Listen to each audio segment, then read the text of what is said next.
지금 여러분 수중에 돈이 얼마 있어요? 좀 만족하십니까? 돈은 다양한 화폐입니다.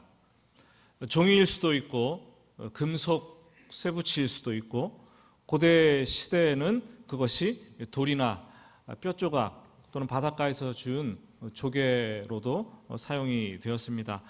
오늘날에는 신용카드일 수도 있고 심지어 가상화폐인 비트코인일 수도 있습니다. 정말로 돈은 시대를 따라서 또 장소를 따라서 다양한 모습으로 우리 곁에서 존재했습니다. 하지만 살아 숨쉬는 생명이 없어요. 돈은 악한 것도 아니고, 돈은 선한 것도 아니고, 돈은 살아있지 못하기 때문에 가치 중립적인 것입니다. 우리가 그것을 어떻게 대하고 그것을 어떻게 사용하느냐에 따라 그것이 선한 것이 되기도 하고, 우리와 우리가 가진 모든 것들을 죽이는 악한 독소로 작용을 하기도 한다는 거죠. 우리는 돈을 어디에 씁니까? 이것에 가치가 있다라고 생각될 때 거기에 돈을 우리는 사용합니다. 어떤 사람들은 자녀들의 필요를 바라보면은 빚을 내서라도 자녀들에게는 가장 좋은 것으로 해주시는 분들이 계십니다. 어떤 사람들은 다른 것들은 몰라도 먹는 것, 입는 것만큼은 좀 세상에서 뚠뚠하게 해보자, 돈을 거기에 투자하는 분들도 있고, 또 어떤 분들은 건강을 위해서라면 아끼지 말고 한번 써보자 쓰시는 분들도 있습니다. 어떤 사람은 가난하고 불쌍한 사람들을 보면은 또 그렇게 이 돈을 가지고 도와주고 기부하고 또 그런 사람들이 있어요. 또 누군가는 승진을 위해서 거액의 돈을 뇌물로 주고받는 사람들도 있고, 또 누군가는 성을 매수하는데 이 돈을 또 사용하기도 하고, 심지어 다른 사람을 죽여달라고 이 돈을 써서 사람을 조종하는데 쓰기도 합니다. 여러분, 돈은 화폐입니다. 그냥 화폐. 그런데 가치 중립적입니다. 하지만 돈은 거기에 머물러 있지 않고 우리 삶의 다양한 영역에서 힘을 자랑해요. 월권을 하기 시작을 합니다. 그래서 우리의 정신을 조작하고 우리의 가치관을 조작하고 우리의 도덕성을 바꾸어 놓고 우리가 목적한 바를 이루어 가도록 가공할 만한 힘을 우리에게 제공해 줍니다. 그 모습으로 우리 앞에 우뚝 서서 우리를 유혹을 합니다. 사실 예수 믿는 사람들이 신앙 고백을 할 때 그러잖아요. 주님만 믿는 믿음 가지고 제가 세상을 살겠습니다. 잘도 고백합니다. 그런데 돈 없이 살 수 있어요, 없어요? 돈 없이 살 수 없어요. 신앙은 추상적인 것이 아니라 실제적인 문제입니다. 그래서 믿음 가지고 산다 그랬는데 살아보니까 돈 때문에 시험이 들고, 돈이 없어서 불행하게 느껴지고, 또 물질 때문에 믿음을 잃어버리고. 여러분, 사업을 참 잘 안 될 때 성도들이 교회를 떠나시는 분들이 있더라고요. 망해서 교회를 신앙생활을 떠나는 분들이 있더라고요. 예수 믿는 사람들은 그때 믿음으로 사는 것이 무엇인가를 더 잘 보여주고 드러내야 될 사람들이 바로 예수 믿는 신앙인들입니다. 우리 그리스도인들이 우리 그리스도인들에게 이 돈은 그 사람의 인격과 신앙이 어디에 이르렀는지를 아주 여과 없이 보여주는 시험대의 역할을 하는 거예요. 항상 믿음은 이 돈 문제에 걸려 넘어지게 되어 있어요. 오늘 예수님은 돈 앞에 서면 인간의 믿음이 연약해진 진다는 사실을 꿰뚫고 계십니다. 그래서 돈을 하늘에 쌓아둘 보물이 되게 할 것인지, 아니면은 하나님과 겸해서 섬길 수 있는 만몬신이 되게 할 것인지, 둘 중에 하나를 양당간 결정하라라고 촉구를 하고 계십니다. 한번 19절 말씀을 볼까요? 19절 말씀을 같이 읽어보겠습니다.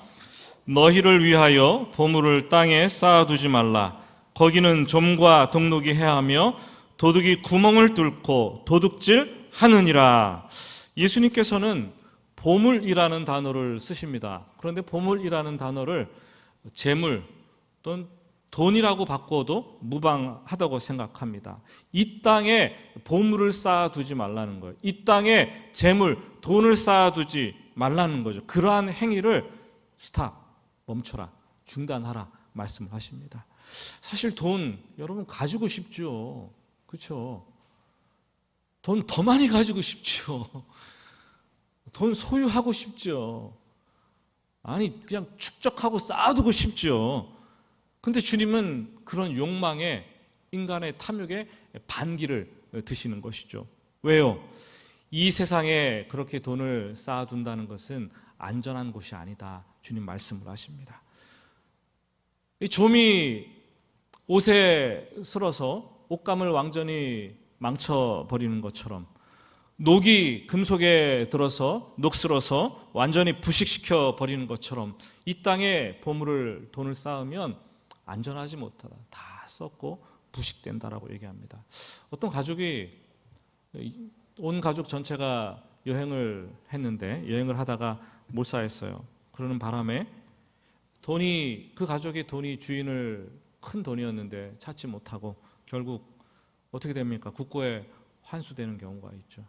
여러분, 아무리 우리가 좋은 것이라도 세상에 살면서 사용해보지 못하고 쌓아두기만 하고 그것을 부패하고 썩어버린다면 무슨 의미가 있겠습니까?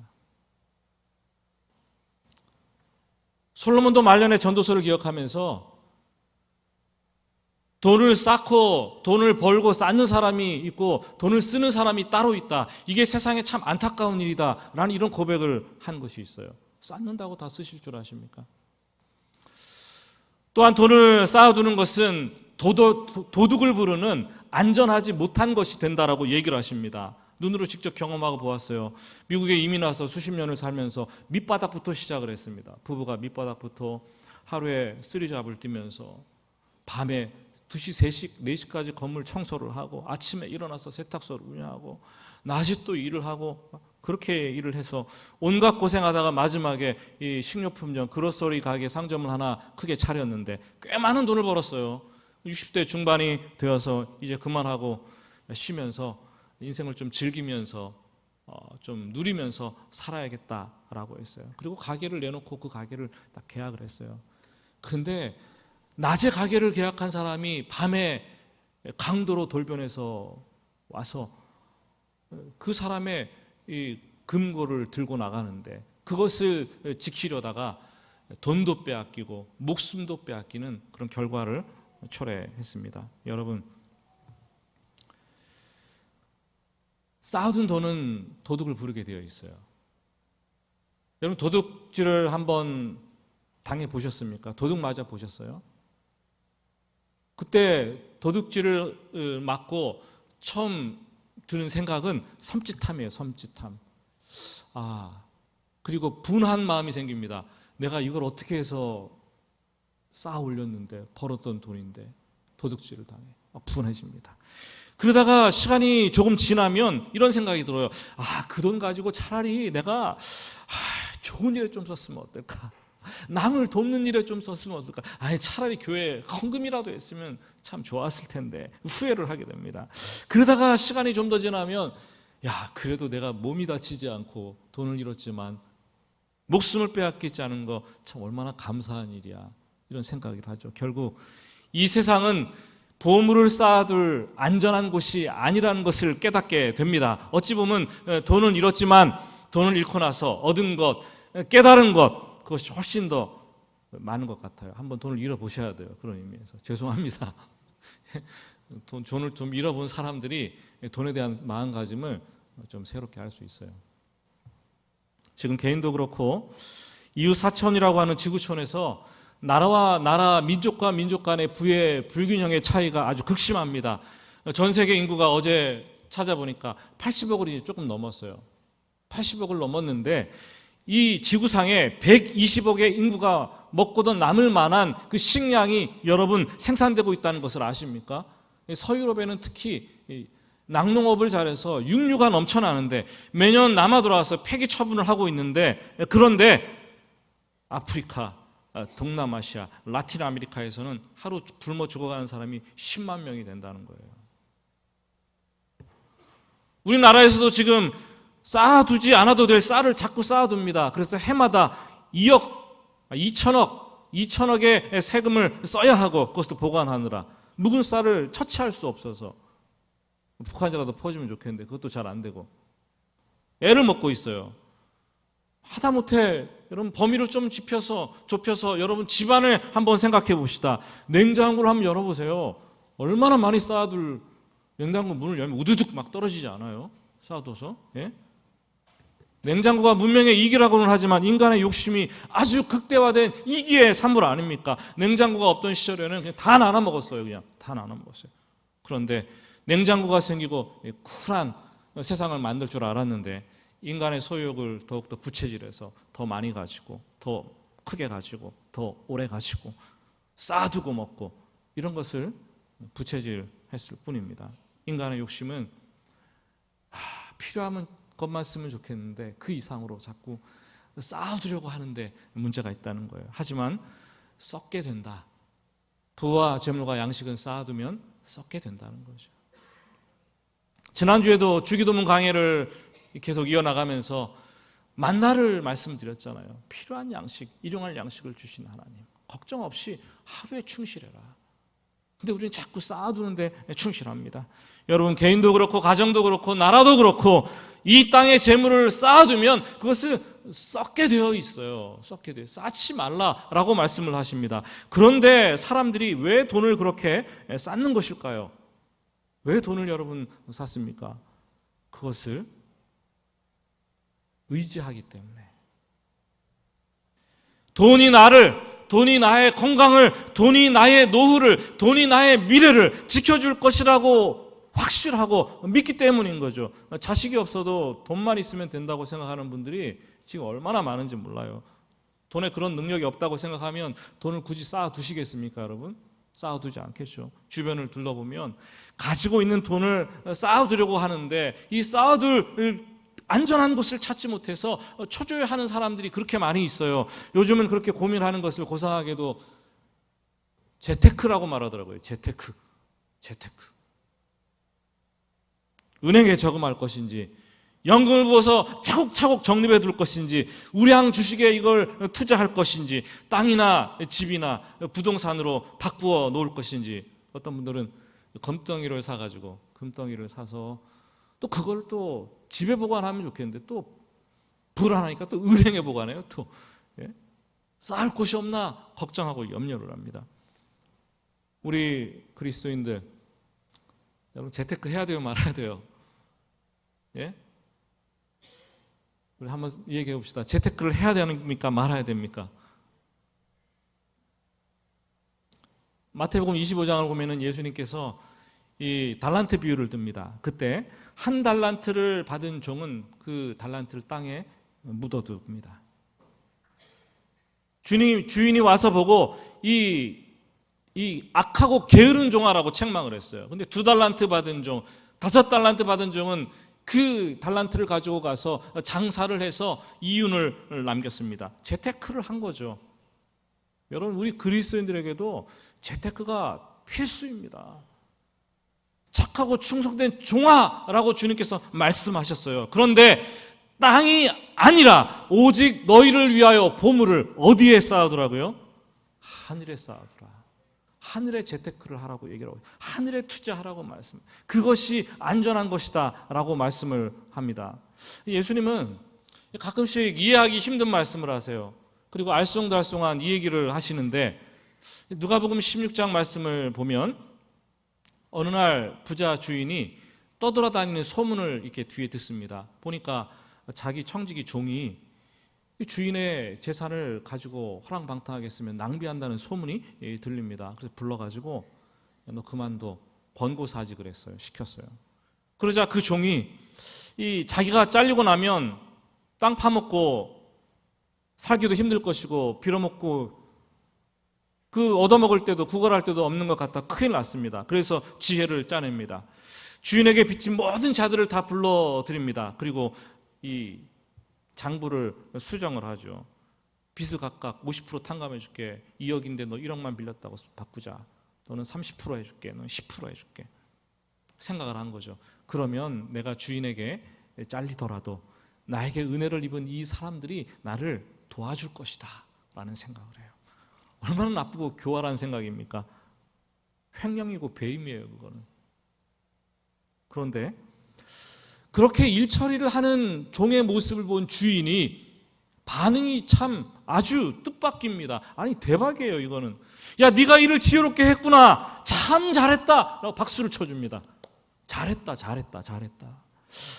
예수님은 그 종을 칭찬하시면서 불의한 재물로 친구를 사기라, 이런 말씀을 끝맺습니다. 이게 도대체 무슨 말씀인가요? 그럼 다시 말씀드리지만 돈은 쌓아두는 것이 아니라 쓰라고 있는 것입니다. 돈을 써서 다른 것들을 얻는 데 목적을 두는 것이죠. 그것을 돈의 교환 가치, 돈의 사용 가치라고 얘기를 합니다. 예수님은 종이 주인의 재물을 가지고 스스로 낭비하고 사치하고 그렇게 쓸 때에는 엄정하게 대응을 했지만 그 돈으로 사람들을 이롭게 하고 사람들에게 베풀고 다른 사람들을 섬기면서 좋은 관계를 형성하게 될 때에는 잘했다, 잘했다 칭찬을 하십니다. 돈을 써서 이 관계라는 눈에 보이지 않는 소중한 가치를 얻었기 때문이에요. 참 이해하기 힘든 비유인데, 여러분 세상에서는 소중한 것들이 참 많습니다. 그런데 소중한 것들은 대부분 눈에 보이는 것보다 눈에 보이지 않는 것이 대부분입니다. 여러분 꿈 소중하잖아요. 사랑 얼마나 소중해요. 믿음, 우리의 소망, 그리고 관계 얼마나 소중합니까? 우리 그리스도인들에게 이 가장 소중한 가치가 있다면 그것은 눈에 보이지 않는 하나님과 하나님 나라일 것입니다. 우리가 이 땅에서 돈을 벌어서 축적하고 이 땅에 쌓아두면서 사치하고 방종을 위해서도 사용할 수 있지만 그것은 하나님께서 가장 싫어하는 일입니다. 그렇게 하지 말고 눈에 보이는 물질을 가지고 눈에 보이지 않는 소중한 가치들을 위해서 가난한 사람들을 돕고 억눌린 사람들에게 자유를 부여하고 또 하나님과 하나님 나라의 백성들을 위해서 사용하고 하나님 나라의 일들을 위해서 사용한다면 공부 못하는 사람들 장학금도 좀 주고 개척교회 보탬이다라고 헌금도 좀 하고 열악한 환경에 있는 선교사님들과 선교지를 좀 돕기도 하고 그렇게 사용한다면 하나님께서 우리를 참 잘했다 칭찬하실 것입니다. 여러분 이것이 하늘에 투자를 하는 것이고 하늘에 쌓는 것이고 하늘에 재테크를 하는 것입니다. 하늘에 쌓는 것. 여러분 어찌 보면 하늘에 돈을 쌓는 것은 이 땅에서 돈을 흩어버리는 것과 똑같다라는 생각을 합니다. 자세히 보면 우리 주위에는 이 재물들을 쌓아둘 하늘들이 너무 많이 있어요. 근데 우리가 땅만 보고 살아요. 자꾸 땅에 쌓아두려고 해요. 하늘 곳간은 텅텅 비었어요. 주님 앞에 갔을 때 뭐라고 우리가 말을 하겠어요? 네 보물은 어디 있니? 네, 저기 저 땅에 있어요. 이렇게 말하시겠습니까?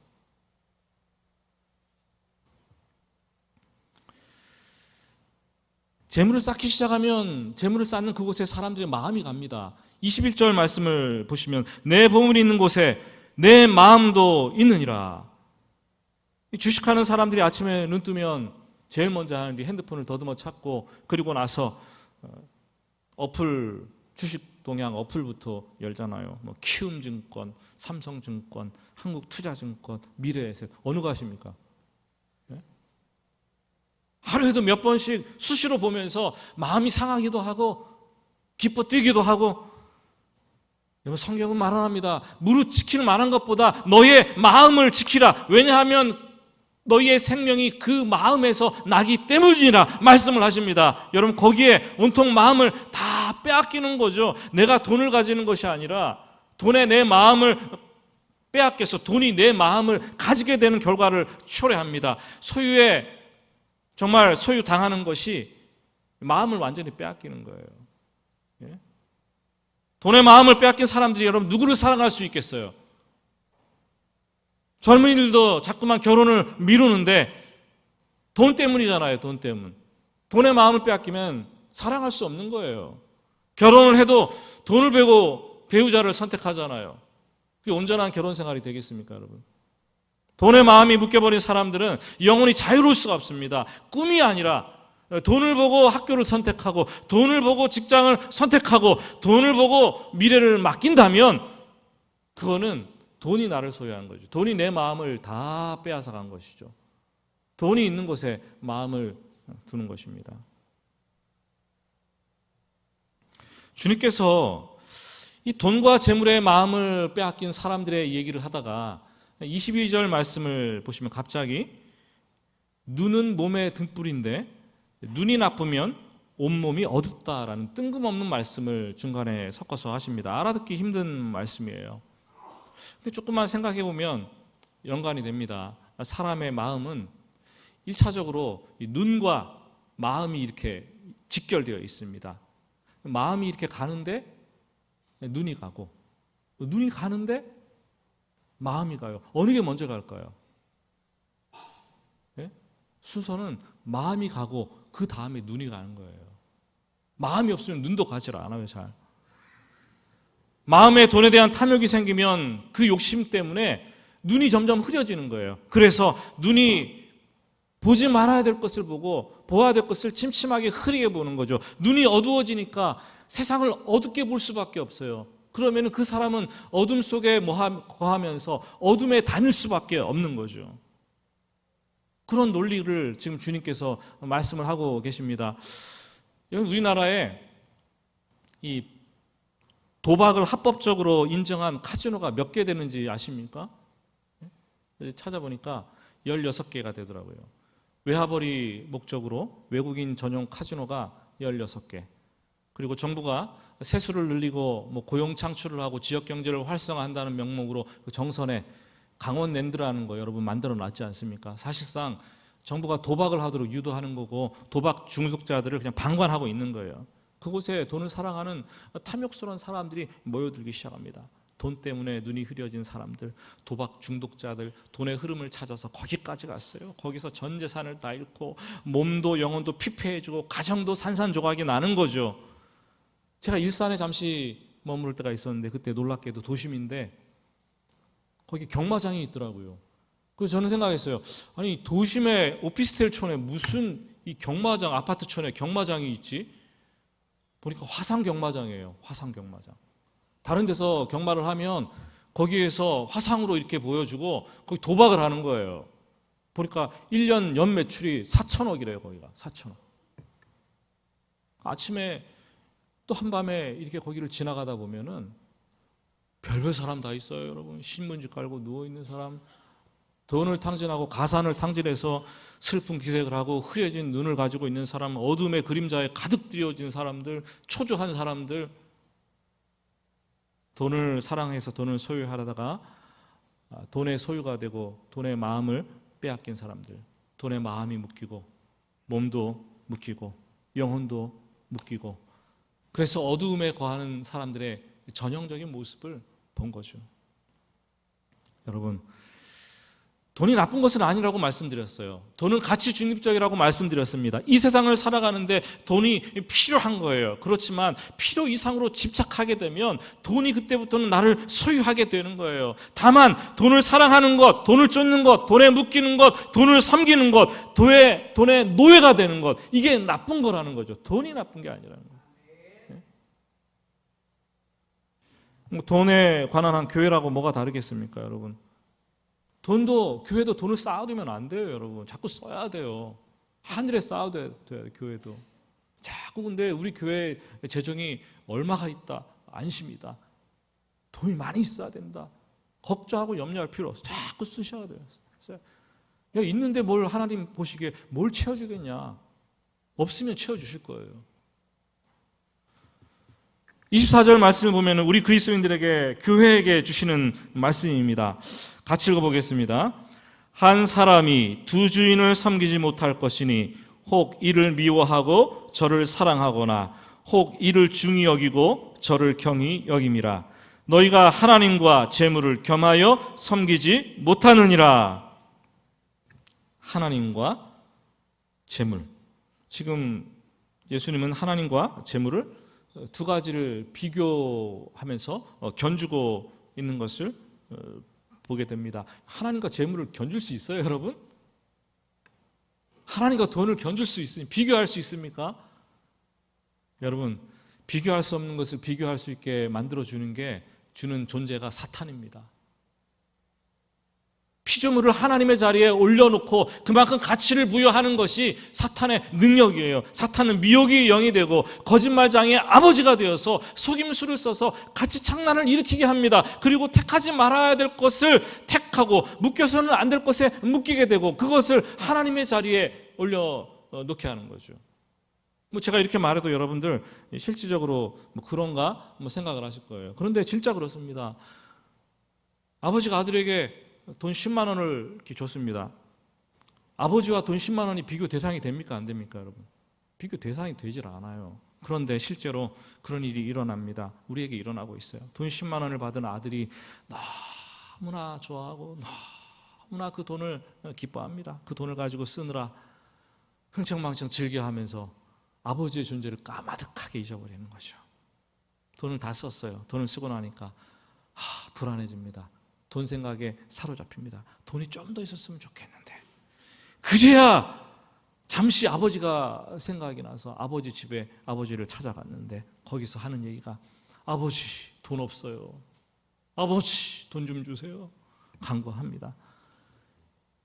이게 말이 되느냐라고 말하지만 말이 되는 얘기예요. 우리가 지금 그렇게 하고 있어요. 하나님과 하나님 아버지와 돈을 견주고 있어요. 그 사람이 아버지를 사랑하는 거예요? 아니면 돈을 사랑하는 거예요? 아니면 아버지가 가진 돈을 사랑하는 거예요? 뭐를 사랑하는 겁니까, 여러분 도대체? 예? 심각하게 질문을 던져야 돼요. 직장을 선택할 때 A 직장을 선택하게 되면 월급은 적은데 대신 주일에 쉴 수 있고 쉬면서 하나님을 예배할 수 있어요. 그런데 B 직장을 선택하면 월급이 많은데 아주 높은데 주일에 쉬지 않고 다른 날 돌아가면서 이렇게 쉽니다. 어느 직장을 선택하시겠습니까? 실제로 우리 삶 가운데 일어나고 있는 일들이에요. 돈 앞에서 엎드려 절을 해야지 돈을 섬기는 것이 아닙니다, 여러분. 돈에 내 생각이 묶이고 하나님보다 돈을 더 많이 생각하고 돈에 내 선택과 내 결정, 하나님의 뜻이 아니라 돈에 선택과 결정이 따라가고 돈을 따라 움직이면 그게 돈을 섬기는 거예요. 하나님과 돈을 똑같이 견주어서 놓는데 오히려 돈을 더 섬기게 되는 거죠. 돈이 너무 급해서 돈이 너무나 필요해서 하루 온종일 묵상하고 일주일 내내 묵상하고 한 달 내내 돈 생각해서 하나님을 생각할 겨를이 없고 설령 하나님을 예배하는 자리에 나와서도 돈을 위해서 간구하고 돈을 위해서 기도하고 염려하고 걱정한다면 하나님 대신 그 자리에 돈을 이미 올려놓은 거죠. 올려놓은 진짜 그렇게 되더라고요. 저도 돈이 없을 때가 하루 진짜 돈이 바닥이 나서 마이너스 통장을 쓰면서 은행 통장을 이렇게 찍어보니까 마이너스인 거예요. 자꾸만 늘어가는 거예요. 젊은 시절에 그때 생각이 드는 게 이러다 죽겠나 이거 어떻게 하지? 하루 일주일 한 달 두 달 내내 막 시달리면서 고통스럽더라고요. 돈에 묶이면 그렇게 돼요. 여러분 돈에 묶여 사는 그리스도인들은 하나님과 재물을 겸하여 섬기든지 아니면 재물을 하나님 자리에 올려놓고 하나님 대신 만몬신을 섬기게 되었어요. 주님께서는 오늘 말씀에서 그럴 수 없다. 구원받은 하나님의 은혜로 구원받은 백성이 하늘의 보물을 쌓아두고 하나님을 섬겨야지 어떻게 돈을 섬길 수 있느냐. 그럴 수 없느니라 말씀을 주십니다. 말씀을 맺으면서 다시 한번 말씀을 드립니다. 우리 그리스도인들에게 돈은 그 사람의 인격과 신앙을 여과 없이 드러내는 일종의 시험대 역할을 합니다. 시험대 역할을 해요. 참 우리 교회에서 어떤 분들은 돈을 잘 쓰고 쓸 줄 알게 또 쓰시는 분들인데 어떤 분은 돈을 진짜 안 쓰시는 분들이 있어요. 예? 그래서 뒤에서 성도님들이 저분은 돈을 진짜 안 써. 근데 자기만 몰라. 예? 나이가 들면 들수록 뭐는 닫고 뭐는 열어야 돼요? 네, 다 아시네요. 나이가 들면 들수록 입은 닫고 지갑은 열어야 되는 거예요. 근데 우리는 입은 열고 지갑은 닫아요, 자꾸. 네? 쑤셔 채워주는 거예요. 돈은 돌고 돌아서 돈이 아닙니까, 여러분? 진정한 신앙은 이 물질로부터 이렇게 풀려나는 것입니다. 더 이상 물질에 묶이지 않고 물질에 끌려다니지 않는 것입니다. 손해보더라도 내 선택 기준을 돈에 두는 것이 아니라 하나님께 두는 것입니다. 하나님을 여러분 잘 섬기겠다고 하면서 돈을 쫓지 마시기 바랍니다. 흔히 자기를 속이는 방법이에요. 하나님 이 사업이 잘 되면 하나님 영광을 위해서 쓰겠습니다. 개업할 때 신방 가면 성도님들이 많이 그래요. 목사님 이 사업 잘 돼서 내가 하나님은 영광을 위해서 좀 쓸 수 있게 해주세요. 은근히 돈 버는데 하나님을 이용하지 맙시다. 하나님은 그런 방식에 속지 않습니다. 돈에 따라 움직이지 마십시오. 지금 못하면 나중에 돈 많아질 때 더 못합니다. 그냥 잘 안 될 때나 잘 될 때나 있는 바를 만족할 줄 알고 하늘에 항상 보물을 쌓아가면서 사는 게 그리스도인의 삶인 줄 믿으시기를 예수님의 이름으로 축복합니다. 하나님의 백성들은 돈이 있건 돈이 없건 정말 돈이 많이 벌리건 돈이 적게 벌리건 돈에 묶이지 않고 변함없이 하늘의 보물을 쌓는 사람들이고 하나님을 찬양하고 하나님을 기뻐하며 하나님을 예배하는 자리를 지키고 살아갑니다. 그것이 저와 여러분들을 부르신 목적이에요.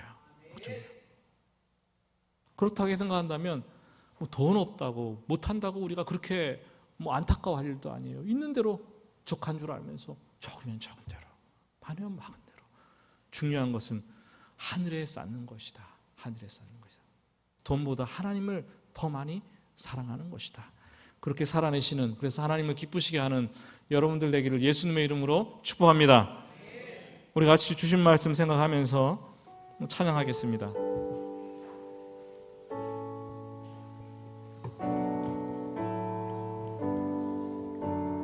나 무엇과도 주님을 바꾸지 않으리. 나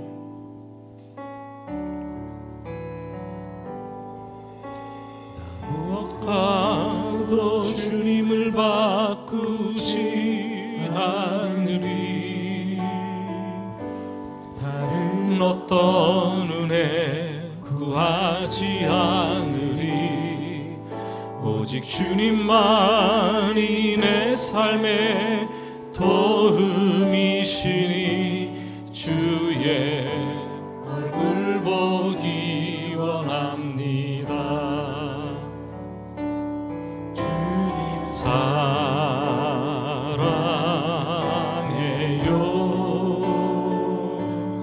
온 마음과 정성 다해 하나님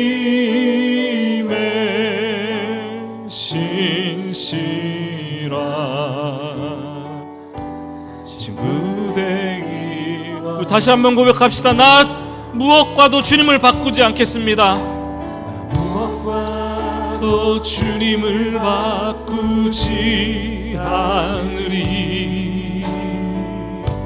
다른 어떤 은혜 구하지 않으리. 오직 주님만이 내 삶의 도움이시니 주의 얼굴. 다시 한번 고백합니다. 나 무엇과도 주님을 바꾸지 않으리. 무엇과도 주님을 바꾸지 않으리. 그 어떤 은혜 구하지 않으리.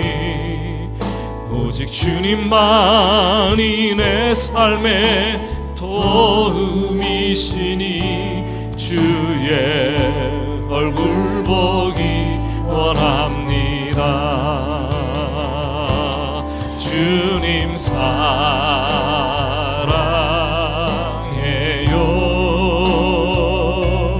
온 마음과 정성 다해 하나님의 신실한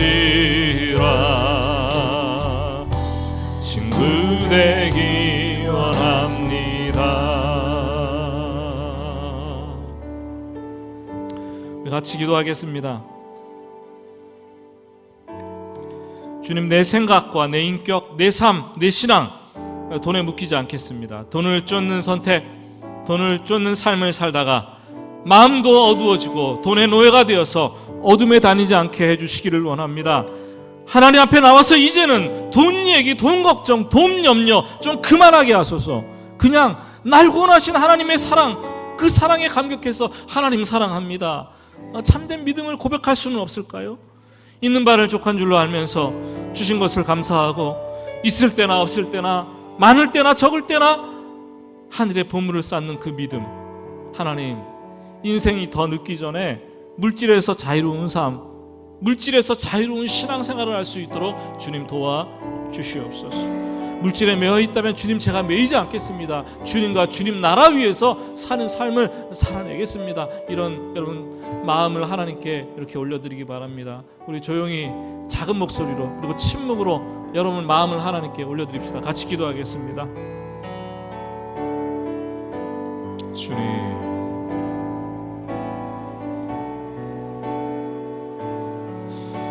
주님,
하나님 아버지,